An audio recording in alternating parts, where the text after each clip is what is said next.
In this chapter, we will examine the fallacy that government spending is a panacea for all economic ills. Everywhere, government spending is presented as a solution to problems such as unemployment and stagnant private industry. The main stem of this network of fallacies is that everything we get, outside of free gifts of nature, must be paid for. We are told that the government can spend without taxing at all, or pile up debt without paying it off because we owe it to ourselves. However, such dreams have always been shattered by national insolvency or runaway inflation. Throughout this chapter, we will take it for granted that every dollar of government spending must be raised through a dollar of taxation, either immediately or ultimately. A certain amount of public spending is necessary for essential government functions, such as public works, including streets, roads, bridges, tunnels, armories, navy yards, and buildings to house legislatures, police, and fire departments.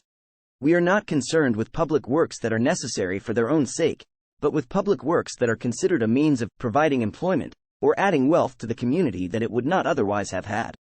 When providing employment becomes the end, need becomes a subordinate consideration. Projects have to be invented, and the government spenders begin to ask themselves where bridges can be built.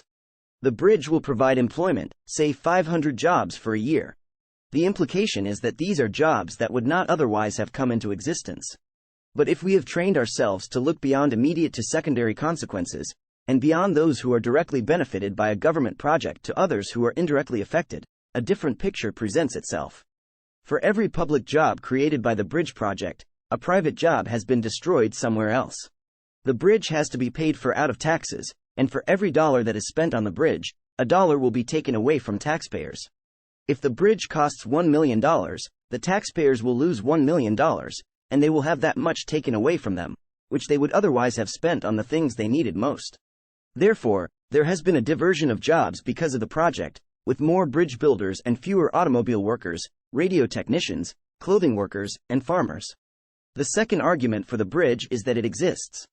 Suppose it is a beautiful and not an ugly bridge, and it has come into being through the magic of government spending. Where would it have been if the obstructionists and the reactionaries had had their way? There would have been no bridge. The country would have been just that much poorer. Here, the government spenders have the better argument with all those who cannot see beyond the immediate range of their physical eyes. They can see the bridge, but if they have taught themselves to look for indirect as well as direct consequences, they can see in the long run that the bridge will cost more than it is worth.